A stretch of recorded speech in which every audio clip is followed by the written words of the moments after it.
When visiting the mountains, it's customary to pack it in and pack it out, right? Take everything that you brought home with you. But an old lodge in Estes Park has a claim to fame because of what guests leave behind. Here is Denver 7's Jason Grenauer. Tucked in the mountains of Estes Park. We've got the Twin Sisters peaks behind us. Home to hummingbirds and history. It's just kind of overwhelming, you know, it's crazy to see all the history that is here for over 100 years. Sits the Seven Keys Lodge, formerly known as the Bald Pate Inn.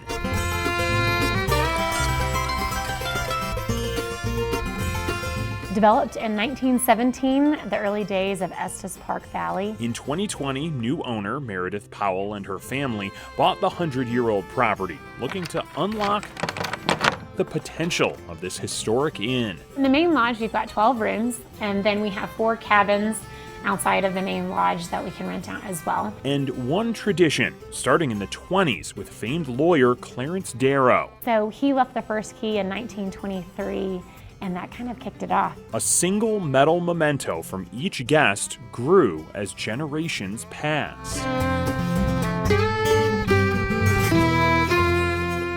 From what we've been told is the world's largest key collection. I have not seen it written in the Guinness Book of Records, but we've got well over 20,000, close to 30,000 keys that hang from the ceiling and the walls. The central piece of decoration here is actually tens of thousands of them. We also have a key to the Royal Chapel at Westminster Abbey. This is a key to the first United Airliner mainliner plane that flew through Denver. Key to this ocean liner that was gifted to Ethel Mace back in 1935.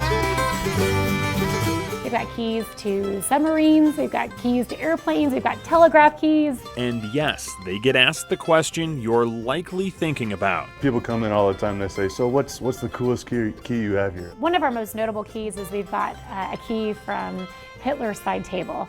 So I know not the best character that we like to recognize in history, but it's very fascinating that we actually have a couple of keys, one to his side table, one to his home. The key room is also where the lodge's bar is, serving up a smoked version of an old-fashioned that's aptly named. And there's the keyhole. A place to sit, sip, and stare. And it is amazing how many people over time would leave a key and how many people think it's such a cool thing to be a part of this Bald Pate history. Knowing each piece of metal opened a door, started a vehicle, was a piece of someone else's life story at some point in time. These are more than just keys, these are part of people's families and their stories. It's really fascinating. There may be 100 years of history in these walls, but there's plenty more hanging from its ceiling. And a key fits, that's right.